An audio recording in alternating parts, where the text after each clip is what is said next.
Okay, I did not include this picture on your sheet because I didn't have it all marked up yet. But what we have here is an inscribed quadrilateral. I'm going to print this off after I mark it up, so don't worry about writing this down. But an inscribed quadrilateral would be inside a circle. Every vertex of a quadrilateral is touching the edge of the circle somewhere. It has to be a quadrilateral. That's the only thing that has properties. That's going to be helpful to us. Okay? And the property I want to get out of this is that if you take a look at these four angles inside the quadrilateral, let's call them A, B, C, and D. Right? A plus C is equal to 180, and B plus D is equal to 180. Every single time, 100% of the time. That's the property. Okay. I don't want to do a geometric proof to prove this, but I'm going to give you enough information to validate what I'm saying here, because it is true. It's always true. The angles opposite each other are always going to add up to 180 in this picture. So if we take a look at one pair, let's look at B and D. And let's focus on B and D. So let's look at D first. If I were to just focus on D, this inscribed angle, it intercepts this arc up here, right? And let's just say this arc has a measure of 2D, right? Because that's D. Inscribed angle is half as big as the intercepted arc. And then if we look at arc B, not arc B, but angle B, sorry, angle B, this angle here is angle B. And that intercepts this arc starting at this point and going all the way around to this point, which is the rest of the circle, right? That's B, so this is 2B, right?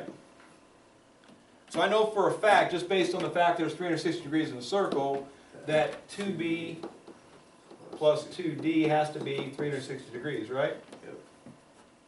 If I divide everything by 2, that would mean B plus D is equal to 180. All right, there's your proof.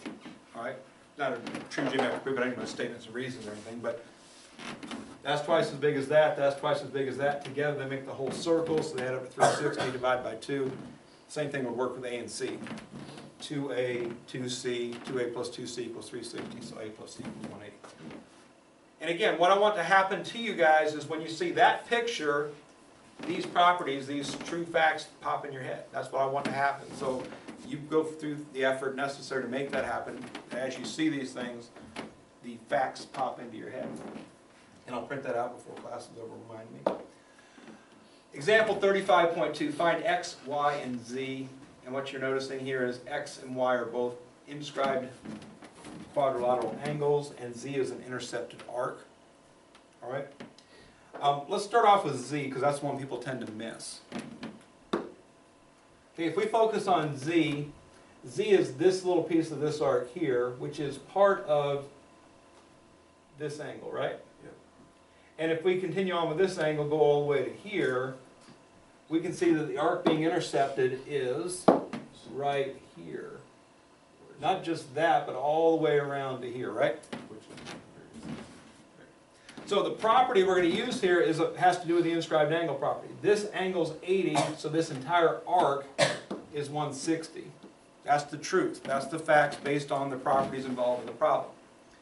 Looking at the picture, arc Z is only this piece to here. It's got 50 more. So I know based on this picture, Z and 50 together make the entire arc of 160, so therefore Z is equal to 110 degrees.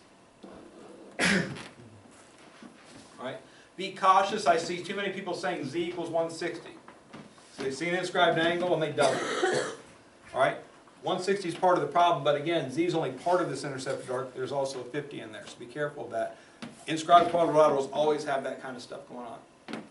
Then, the other property involved, we have an inscribed quadrilateral, so I know these two angles have to add up to 180. Therefore, x has to be 100. And I know these two angles also equal 180.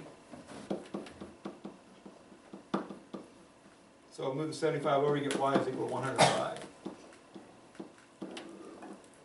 So properties of an inscribed quadrilateral, that's how you handle it.